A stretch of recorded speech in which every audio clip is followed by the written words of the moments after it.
નમસ્કાર. જો તમે ગુજરાતમાં સરકારી નોકરીની તૈયારી કરી રહ્યા છો તો આજના આ વિશ્લેષણમાં તમારી માટે એક જબરજસ્ત અપડેટ છે. આજે આપણે ગુજરાત પંચાયત સેવા પસંદગી મંડળ એટલે કે જીપીએસએસબીની મલ્ટીપર્પઝ હેલ્થ વર્કરની સત્તાવાર ભરતીની સંપૂર્ણ માહિતી એકદમ સરળ ભાષામાં ડીકોડ કરવાના છીએ. તો ચાલો સીધી જ શરૂઆત કરીએ. સૌથી પહેલાં આ એક આંકડો તમારા મગજમાં નોંધી લો, 420. જી હા, રાજ્યભરમાં આ પોસ્ટ માટે પૂરી 420 ખાલી જગ્યાઓ બહાર પડી છે. આ કોઈ નાનો આંકડો નથી અને સરકારી નોકરી મેળવવાની આ એક ખૂબ જ મોટી તક સાબિત થઈ શકે છે.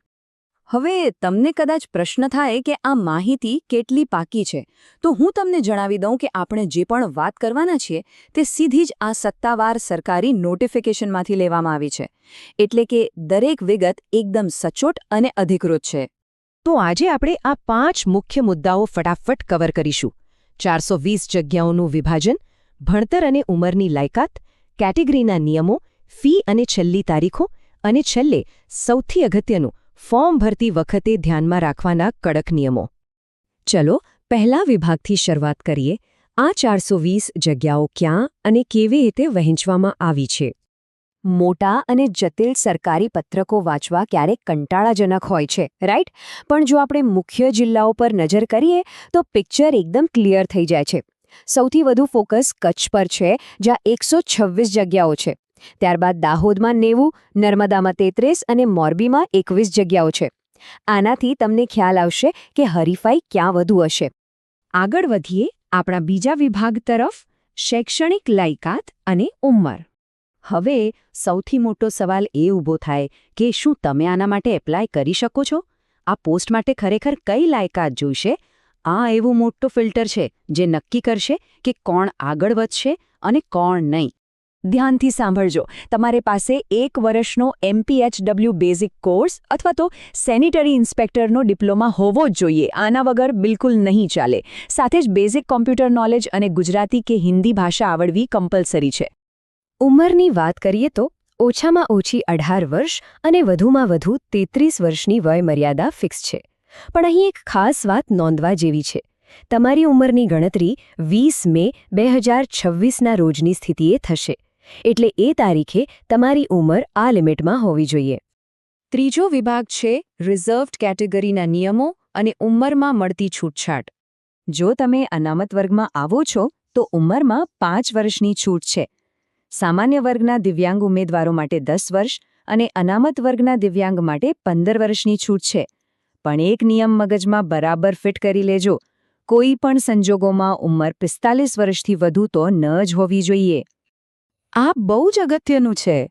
એસસીબીસી અને ઈડબ્લ્યુએસ ઉમેદવારો માટે સર્ટિફિકેટની તારીખો બહુ કડક રાખવામાં આવી છે. એસસીબીસી સર્ટિફિકેટ 1 એપ્રિલ 2024થી 20 મે 2026 વચ્ચેનું જ હોવું જોઈએ. જો આ તારીખો મેચ નહીં થાય તો સીધા જનરલ કેટેગરીમાં ગણતરી થશે. એટલે જ સર્ટિફિકેટની તારીખ ખાસ ચેક કરી લેજો. હવે વાત કરીએ આપણા ચોથા અને બહુ જ મહત્વના વિભાગની, ફી અને છેલ્લી તારીખો. ફીનું સ્ટ્રક્ચર બહુ સિમ્પલ છે. જનરલ કેટેગરી માટે ₹100 ફી પ્લસ બેંક ચાર્જીસ છે, જે SBI e-પે દ્વારા ઓનલાઈન ભરવાના છે. પણ જો તમે SC, ST, SEBC, EWS, માજી સૈનિક કે દિવ્યાંગ છો તો સારા સમાચાર એ છે કે તમારે કોઈ જ ફી ભરવાની નથી. એકદમ ફ્રી છે. તારીખોનું આ ટાઈમલાઈન તો સ્ક્રીનશોટ લઈને સેવ જ કરી લેજો. ઓનલાઈન ફોર્મ 29 એપ્રિલ 2026થી શરૂ થશે અને છેલ્લી તારીખ 20 મે 2026 છે. જો ઓનલાઈન ફી ભરવાનું ચૂકી ગયા તો 21થી 25 મે સુધી લેટ ઓફલાઈન ફી માટેનો ઓપ્શન મળશે. પણ સાવધાન, ધારો કે તમે છેલ્લી તારીખે ઓનલાઈન ફી ભરવાનું ભૂલી ગયા તો શું? તો ભાઈ મોટો દંડ ભરવો પડશે. તમારે ગાંધીનગર ઓફિસે રૂબરૂ જઈને ₹500 પેનલ્ટી સાથે રોકડમાં ફી ભરવી પડશે. એટલે આવું રિસ્ક લેવું જ શું કામ? સમયસર ઓનલાઈન જ પતાવી દેવું. અને હવે છેલ્લો 5મો વિભાગ, અરજી કરવા માટેના સૌથી અગત્યના નિયમો. અહીં બહુ નાનું પણ મોટી ભૂલો થતી હોય છે. સૌથી પહેલો નિયમ, 1 ઉમેદવાર 1 અરજી. જો ભૂલથી 2 ફોર્મ ભરાઈ ગયા તો છેલ્લું જે કન્ફર્મ થયું હશે એ જ માન્ય ગણાશે. બીજું, ફોર્મમાં જે મોબાઈલ નંબર આપો એ ભરતી પૂરી થાય ત્યાં સુધી ચાલુ જ રાખજો અને તમારો ફોટો અને સહી માત્ર જેપીજી ફોર્મેટમાં 15 કેબીથી ઓછી સાઇઝમાં જ અપલોડ કરવાના છે. તો મિત્રો, આ સમગ્ર માહિતીનું સારાંશ એટલો જ છે કે સરકારી નોકરી માટેની પહેલી પરીક્ષા તમારું ફોર્મ જ છે. શું તમારી વિગતો એકદમ પરફેક્ટ છે? સબમિટ કરતા પહેલા 2 વાર ચેક જરૂર કરજો. આશા છે કે આજના આ વિશ્લેષણથી તમારા બધા જ ડાઉટ્સ ક્લિયર થઈ ગયા હશે. આવી જ સચોટ માહિતી સાથે ફરી મળીશું. ત્યાં સુધી જોરદાર તૈયારી કરતા રહો. સબસ્ક્રાઇબ, લાઈક, શેર કરો.